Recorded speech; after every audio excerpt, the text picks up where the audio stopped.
Hello everyone, welcome to applied study. Applied study में आपका स्वागत है। मैं आपका एजुकेटर, आपका मेंटर आकाश कुमार। इस वीडियो में मैं क्वांट सेक्शन का स्ट्रैटेजी लेकर आया हूँ कि किस तरीके से हम लोग क्वांट सेक्शन को पढ़ें, अच्छे से पढ़ें, ताकि हम लोग किसी भी एग्ज़ाम, चाहे वो एसएससी हो, चाहे वो बैंकिंग हो, चाहे वो रेलवे हो, उसको हम अच्छे से क्लियर कर सकें। अब देखिए, फॉर एग्जांपल हर एक जनरल कंपटीशन में स्पीड मैथ्स पूछा जाता है।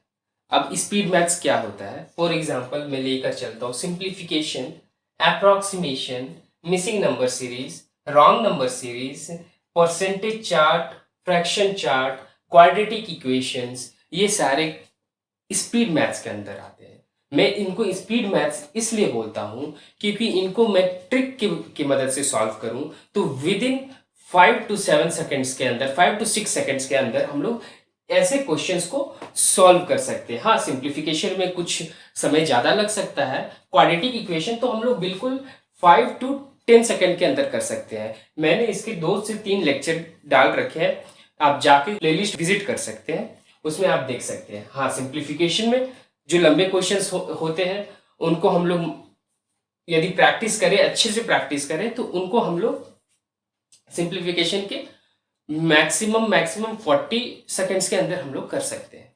और इजी क्वेश्चन सिंप्लीफिकेशन अप्रोक्सीमेशन से आ गया तो उनको तो हम लोग विद इन 20 सेकेंड्स में भी कर सकते हैं। अब बात रही मिसिंग नंबर सीरीज की। मिसिंग नंबर सीरीज में किस किस तरीके के पैटर्न होते हैं, रॉन्ग नंबर सीरीज में किस किस तरीके से पैटर्न होते हैं, वो एक पैटर्न हम लोग जान जाएंगे तो हम लोग अच्छे से जल्दी क्वेश्चन सॉल्व कर लेंगे।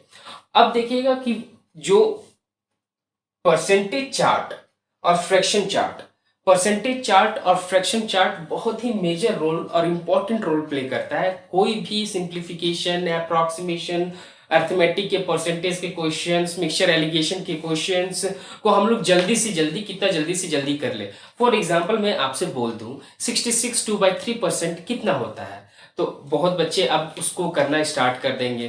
पहले मिक्स फ्रैक्शन को तोड़ेंगे, फिर इंटू 1/100 करेंगे, फिर उसके बाद, लेकिन नहीं, वो चीज करने का जरूरत ही नहीं होता है। मैं आपको डायरेक्टली बताऊंगा। हाँ, 66 2/3% किसी का भी, जैसे फॉर एग्जांपल एक्स वैल्यू है, एक्स का हमको 66 2/3% निकालना है, तो उसको हम लोग डायरेक्ट एक्स इंटू 2/3 कर देंगे। ठीक है, मैं वो सब सारा चीज बताऊंगा। जैसे फॉर एग्जांपल 3/5 कितना परसेंट होता है, 60% होता है, और 80% कितना होता है, 4/5 होता है, 1/5 20% होता है, 1/6 कितना परसेंट होता है, 16.67%। यदि पूछ दिया जाए कि 16.67% ऑफ 48 निकालना हो तो वन हम डायरेक्ट कर देंगे। अब हम 16.67% तो निकालने नहीं जाएंगे, तो हम लोग क्या करेंगे, 60, हम लोग को पता है 16.67% जो होता है 1/6 होता है, 1/6 इंटू 48 कर देंगे। तो ये सारा चीज में सारे तरीके अच्छे तरीके से मैं बताऊंगा कि किस तरीके से हम लोग को एक स्पीड मैथ्स की तैयारी करनी चाहिए। इससे हमें एसएससी में भी फायदा मिलेगा, इससे हमें बैंकिंग में भी फायदा मिलेगा, इससे हमें रेलवे में भी फायदा मिलेगा। अब बहुत सारे बच्चे बोलते हैं कि हाँ, एसएससी का अलग हमको तैयारी करना है, बैंकिंग का अलग तैयारी करना है, रेलवे का अलग तैयारी करना है। अच्छी बात है, आपको जिस चीज में इंटरेस्ट है आप उस चीज में तैयारी कर रहे हैं, लेकिन किसी भी चीज का एक बेसिक होता है, आपको बेसिक नॉलेज होना बहुत जरूरी है। तो वही एक तरीके से आप मान के चलिए ये फाउंडेशन कोर्स है जो कि मैं आपके लिए लेके आया हूं, जिससे आपको एसएससी, बैंकिंग, रेलवे, ये सारे एग्जाम्स में आपको फायदा मिलेगा। अब देखिए, क्वाड्रेटिक इक्वेशन की मेरी लेक्चर्स जाके देख लीजिएगा। मैं उसमें साइन कन्वेंशन मेथड पढ़ाया हूँ, किस तरीके से साइन कन्वेंशन मेथड की मदद से, साइन कन्वेंशन मेथड की मदद से हम लोग किस तरीके से with in second quadratic equation के क्वेश्चन सॉल्व कर लेते हैं। अब ये क्वाड्रेटिक इक्वेशन आप देखोगे तो 5 क्वेश्चन एकदम डायरेक्टली, 5 क्वेश्चंस आपके एलआईसी के पेपर में आते हैं, एलआईसी असिस्टेंट, एलआईसी एओ, आपका IPS clerk, IPS RRB PO, IBPS के सारे एग्जाम पे, बैंकिंग के सारे एग्जाम में आते हैं, इंश्योरेंस के सारे एग्जाम में आते हैं, इनफैक्ट आरबीआई असिस्टेंट में भी एग्जाम में आते हैं। आरबीआई असिस्टेंट का भी नोटिफिकेशन कुछ ही समय में आने आपको देखने को मिलेगा। ठीक है, उस पर भी मैं किस तरीके से आरबीआई असिस्टेंट का तैयारी करें, उस पर भी यदि आप लोग को वीडियो चाहिए तो आप लोग कमेंट बॉक्स में आप लोग बता सकते हैं कि हाँ सर, हमें एक स्ट्रैटेजी वीडियो लेकर आइए आरबीआई असिस्टेंट का। ठीक है, अब हम लोग चलते, ये हमारा पार्ट 1 हो गया। मैं देखो क्वांट को 2 पार्ट में डिवाइड किया हूं। Part 1 and part 2। अब पार्ट 1 में क्या है, आपका स्पीड मैथ्स है, ठीक है। अब पार्ट 1 में आपका स्पीड मैथ्स है। पार्ट 1 में जैसे मैं बताया स्पीड मैथ्स है, क्वाड्रेटिक इक्वेशन है, इसमें सिंप्लीफिकेशन है, अप्रोक्सीमेशन है, मिसिंग नंबर सीरीज है, रॉन्ग नंबर सीरीज है, परसेंटेज चार्ट है, फ्रैक्शन चार्ट है। अब हम लोग किस तरीके से इसको करेंगे, अब देखिए मैं क्वाड्रेटिक इक्वेशन की क्लासेस चला रहा हूँ। क्वाड्रेटिक इक्वेशन की क्लासेस में बहुत अच्छे से अभी मैं करवाया हूँ, 3 लेक्चर आया है, जाके विजिट कीजिए, जाके देखिए। फिर उसके बाद मैं चलूंगा सिंप्लीफिकेशन। सिंप्लीफिकेशन स्टार्ट करने से पहले मैं आपको परसेंटेज चार्ट और फ्रैक्शन चार्ट पढ़ाऊंगा, जिससे हमें बहुत ही ज्यादा मदद मिलेगी सिंप्लीफिकेशन में, अप्रोक्सीमेशन में, ठीक है। और जो भी मैं क्वेश्चन कराऊंगा बिल्कुल एग्जाम लेवल क्वेश्चन कराऊंगा, क्योंकि सिंप्लीफिकेशन से आपको देखने को मिलेगा क्लर्क में 7 to 8 question, 7 to 10 question, in fact RRB clerk में आपको 10 to 12 क्वेश्चन देखने को मिलते हैं सिंप्लीफिकेशन अप्रोक्सीमेशन से।